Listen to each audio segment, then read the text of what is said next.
So in our previous tutorial we have started with the uh, estimation techniques. We have discussed the project estimation in brief, and we have started off with project time management and scheduling. So today we will discuss about I'm uploading very less videos because most of the syllabus of the software project management is nearly complete. We'll do cost estimation, and we'll see Gantt chart, Kokomo model in details, and with two or more specific topic, procurement management, and with that our software project management syllabus will be complete. फिर हम लोग software engineering से start करेंगे. So in effort estimation we have the software effort estimation has an important issue for almost everyone in the software industry at the same point. Below, we try to give some specific detail. Okay, so software effort estimation is one of the main estimation techniques for the software development industry, as it is in cost or other management issues. So here it is written that why effort estimation is needed. That effort estimation is essential for many people to different departments in an organizations. It is needed at the various point of the project life cycle.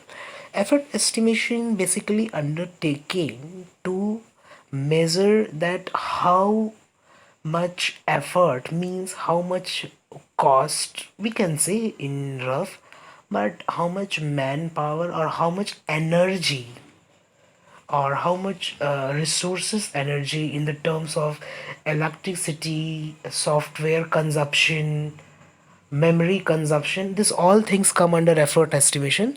This all parameters, so how much it will be needed to complete a software project. So usually software development is priced based on the percentage. In software development paradigm, there is a formula of KLOC, means the software team which is working in the coding department, they charge their fees on as a daily basis, means how many number of codes they are going to write. On the basis of that they will charge their daily expenditures, means there is a concept of price based percentage, which if your KLOC means, we can say 1000 per week or per day, then your overall salary will, suppose a good project arrives for the organization, and you are being the part of the coding department, and you have completed at least 2000 line of the code. So whatever the overall cost of that software, means software industry has taken 2 lakhs for that software, then in that 2 lakhs 10% will be yours, or we can say 5% will be yours, because you have been the one of the most important part, which is in the coding department. So the person per days KLOC we find, so it requires, in order to be built, multiplied by the daily person rate, means ki how much rate he is daily charging for use. So for example, we can say if a person is writing 100 codes or 100 lines code per day, so he may charge uh, 50 to 100 rupees per line. So accordingly his entire, because coding department is not easy. You don't have only to type the code on the computer. Coding is like you have to design things, you have to make the blueprint, then you will convert that designing into the coding. बहुत ज़्यादा वहाँ पे सोचना पड़ता है. It takes a lot of effort, it takes a lot of thinking patterns, which program logic will be there, because you are making for a software project, you are not just coding for your academics. So वो बहुत, उनका जो coding department में काम करते हैं उनका charges बहुत ज़्यादा हाई रहता है. Most of the experienced coder also charge 4 to 5000 per day for a specific project. So also, in order to plan a project, Inform the project owners about the deadlines and the milestones means how much entire number it is going to be take to complete a one phase of the project. So there should be accuracy at the same time. Effort estimation accuracy depends on the available information. It means the information you have mentioned in the issue logs or the other requirement engineering documents is all going to be taken into consideration for the effort estimation. So you have less information before you start the project. Then you may have information while working in the project which is not sufficient. So most of the time we encounter that we can use more accurate effort estimation after requirement analysis. However, initial effort estimation at a large project is sometimes more important. Whenever we estimate overall cost or effort for the project, so it is mandatory to initial effort estimation before the planning of the project start. It should be done. Example, you give a financial offer based on the early stage effort estimation. The price you will give will probably bind you for the whole project. So it is important to have a good estimation from the beginning of the project. So we can say approximately 40% of the industry software projects get cancelled or are cancelled due to the failure of the effort estimation. So it is a common fact that the larger the project is, it is more essential to have a good estimation. At the same time, it is more difficult to be done because proper effort estimation, cost estimation करने के लिए we need a project manager who is very experienced in that particular domain. So as per the current scenario, we have a very less number of projects managers are there in this industry who are very we can say expert in this domain. So this is replaced by the artificial intelligence as well. Besides using a person log, we use the machines for the entire estimation of the project. All of the AI based platforms are there in the big and good organization who are using those AI system, or we can say robotic system, for the proper planning and estimation of the project. There is a graph given in which we can see the actual effort and estimated effort of a project means the estimate too high greater than, because it the Parkinson's law. There is a Parkinson's was a great scientist in a software engineering domain who gave a theory of a boundary value analysis and earned value analysis. This is whole based upon the parametric we can say integration. You might have studied calculus in class 11th or 12th. So in that approximation we have study maxima minima, in which we plot some graph based on the some given data. So there is some formula given. On the basis of that we calculate the total effort of the project using that log value. We integrate or differentiate the two which we can say the probabilistic value is given, and then we calculate it in the entire day. We multiply by the entire day it is going to be get consumed by the project, and we also calculate the per KLOC, means the person involved in the project how much they are charging per day for the project. So it is a little bit a complex topic because in most of the examinations numericals also come. There will be a data of the given of the organization कि हाँ ये project है, इस project का rate इतना है, इसमें इतने लोग काम करते हैं, उनका इनका per day का charge इतना है, ये resources हुआ, इसका ये charge है. So on the basis of this given data you have to calculate the maxima minima. फिर वहाँ पे log value, it's a very complex calculation of integration which you have studied in class 12. तो ये थोड़ा complex हो जाता है. We have also done these things. So उसमें पूरा वो कैलकुलेशन करना पड़ता है और फिर फॉर्मूला होता है KLOC का. On the basis of that we calculate the entire effort, but it's not too or concrete. So this things is replaced by the artificial intelligence, because it is also known by the everyone that computer can calculate far better than a human. So obviously what computer or AI will estimate or what he will foresee for a project, it will be more beneficial, or it will be more, we can say, uh, below the size, or below the size of the estimation that have been estimated by a human. So why should we have the effort estimation? So those responsible for the effort estimation are usually for the project managers.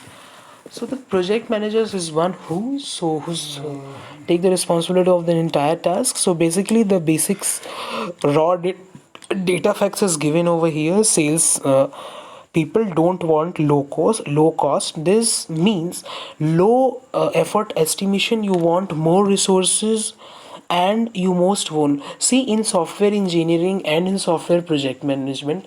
जैसे जैसे modules आगे बढ़ेगा, your complexity will also rise it itself, because software engineering, as I have told, it's not an easy paper. Software engineering में आपको calculations भी करना है, it has algorithm as well, it has entire statistics, क्योंकि पूरा का पूरा cost estimation जो हम लोग कॉस्ट के लिए कोकोमो मॉडल, और कोकोमो मॉडल के अंदर जितना भी टेक्निक्स और फार्मूला यूज़ होता है, it's totally based on the statistics. So your entire statistics, you might be studying the chaos algorithm, and salesman traveling problem, backtracking algorithms. And there was also several algorithms like I'm forgetting the name, to calculate the average values of in accounts. You also have studied those things as well. We calculate the optimal value or optimal cost of anything. Means the rate of anything is given below the zero, means even it's a point of zero or a decimal in such a way that you cannot calculate in using your hand. Scientific calculator is needed to calculate such values. So entire COCOMO model consists of the very complex type of numericals. So it's not a very easy topic. फिर there in object oriented designing we will have a different algorithms and coding part, some complex coding and designing of the use cases, object diagram. A lot of diagram is data flow diagram based on attributes, data fault models. All are based on the programming, which is totally based on the object oriented paradigm. So before learning software engineering पढ़ने से पहले आपका 3-4 चीज़ पे command होना चाहिए, which is your basics of your software constructs. पहला thing, basics of software constructs में आपका पूरा का पूरा डेटा स्ट्रक्चर्स और सी प्रोग्रामिंग, मतलब ऑब्जेक्ट ओरिएंटेड प्रोग्रामिंग का लॉजिक आ गया. दूसरा, your basics discrete mathematics and statistics should be clear. तीसरा, your differentiation part, integration, logarithm should be clear. 4, your elementary algorithm should be clear, because there are a lot of algorithm used in this kind of things. There is a diagrammatical representation given between a talk between the customer and the client. The client said, I need a cost estimate on your project. I have no idea, I have not even gathered the user requirements. Then वो बोलता है कि मैंने user का requirement नहीं किया है and I don't know the entire cost estimation. So don't worry, I won't hold you there to the estimate. Yes, you will put it in the plan. Forget we had the conversation. So this conversation purely depicts that what complexities we can face if the estimation is not undertaken, especially the cost or effort estimation properly. So here is the process given कि how are we estimating. So see, there are a number of methods that are used for the effort estimation, and there are pros and cons है. सबसे पहला होता है expert estimation. Expert judgement कहने का मतलब क्या है कि जो उस डोमेन में एक्सपर्ट है, आप सीधे सीधे एडवाइस जाकर के उससे ले लीजिए. बस मोस्ट ऑफ द केसेस में अभी तक जितना सर्वे हुआ है, 90% of the project got fail if this effort estimation or any estimation under this expert judgment has undertaken. Because expert judgment बहुत सारा ऐसा टाइम आता है जब वो फेल कर ही जाता है, क्योंकि हो सकता है कि आपने सेम प्रोजेक्ट पे काम किया हो, लेकिन जो प्रोजेक्ट अभी चल रहा है उसका सिनेरियो अलग हो, उसका रिक्वायरमेंट्स अलग हो हो सकता है कि जो चीज़ तुमने प्रिडिक्ट किया वो चीज़ गलत हो जाए. So we usually do not take this for granted. So there is a formal estimation model also that we will learn further. Then there is a work breakdown structure. Work breakdown structure, I have discussed that particular thing in that time management section, project scheduling. Again, I am just telling the work breakdown structure is nothing, but we decompose the high complex project or task into the several modules, 1 2 3 4 5 6 such wise. So there is a given, this seems to be the most common method. Using this method, you break down the project to the small parts of the works, then you estimate the effort of the every single task. When we divide the big module into sub modules, then it gets easy to estimate the each and every module because it is independent of this each other. So the expert, there is a Delphi concept is also there. Delphi expert judgment method. We use. There are a lot of models for this. And there is an expert judgment method, and it comes two flavors: 3-point system and Delphi Oracle. In our next class, I'll be discussing project monitoring and control. In that, we will learn what is 3-point system, earned value analysis, and Delphi constraints. Oracle is not needed. Delphi estimation is most probabilistic. Then we come the analogy and comparison. Analogy means that you are comparing the historical data to the current project. Huh. Or you are considering the historical data for the upcoming project. So it is a formal estimation method.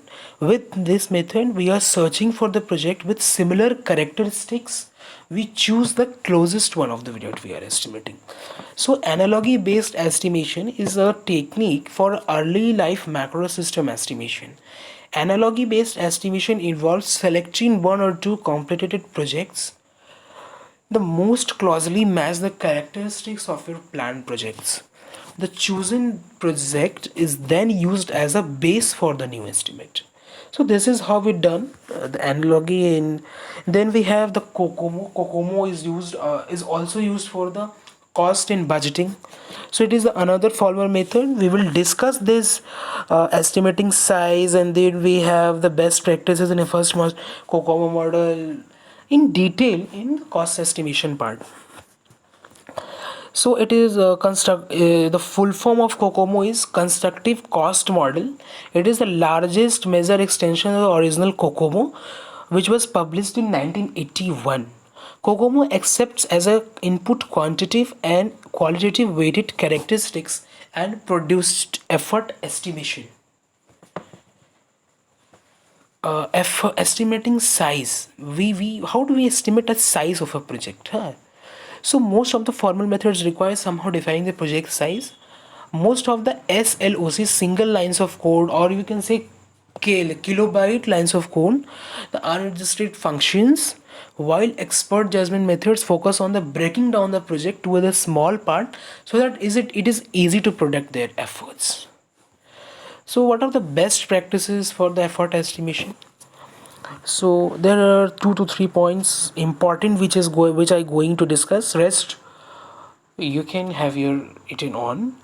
So use more than one method and compare the results. Usually the people that will develop the project is pessimistic, means you have to think out of the box.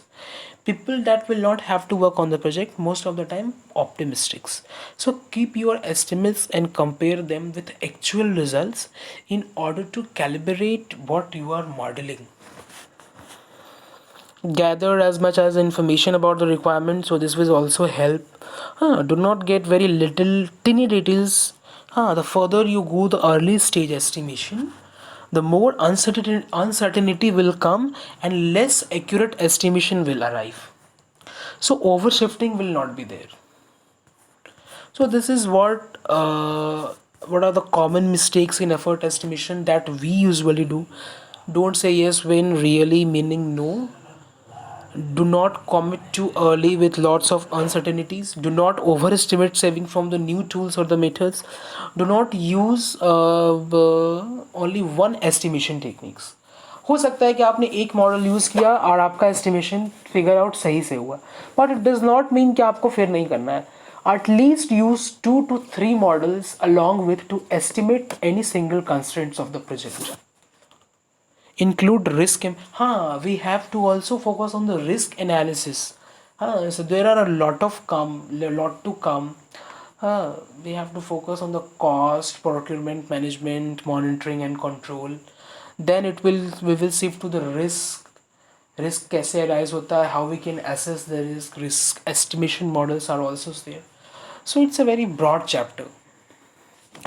Do not provides of the cost statements. Then is a agile model. This is not in your syllabus, not you have to just focus upon. Whatever the gist I have told is the main part of this. In the next section, we will be doing some models for the monitoring and control and the effort estimation of the projects.